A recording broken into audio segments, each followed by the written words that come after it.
Aujourd'hui, il y a deux très grandes manifs d'extrême droite dans Paris, dont une qui est la Marche pour la vie, qui rassemble des mouvements qui veulent interdire l'IVG en France. Et puis on sait qu'en Europe, l'IVG a des soucis en Espagne, notamment en Grèce et puis en Suisse, où ils veulent arrêter de le rembourser. Donc nous, on est là pour montrer que nous, on veut affirmer nos droits, que l'IVG en France est un droit et qu'on ne reviendra pas dessus.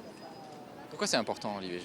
C'est important parce que c'est le droit des femmes à disposer de leur corps. Et c'est vraiment important qu'on s'y accroche. En France, il y a des centres d'orthogénie et donc d'IVG qui ont été fermés. On veut que ça s'arrête, on veut qu'il y ait une prise en charge gratuite et de bonne qualité pour les femmes qui veulent avorter. Donc c'est très important.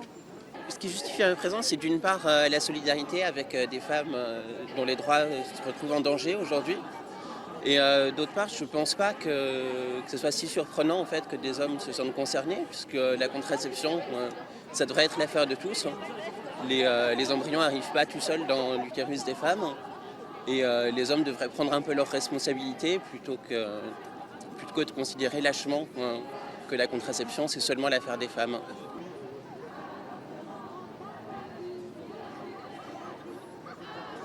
C'est insupportable de penser qu'on puisse nous retirer nos droits aujourd'hui.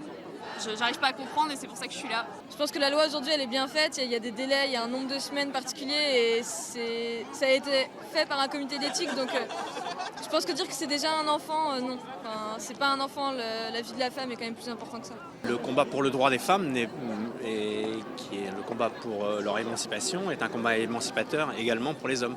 Les droits que les femmes ont conquis pour elles sont des droits qui sont valables pour l'ensemble de la société. Le droit de disposer de son corps, c'est un droit humain, c'est pas un droit féminin ou un droit masculin.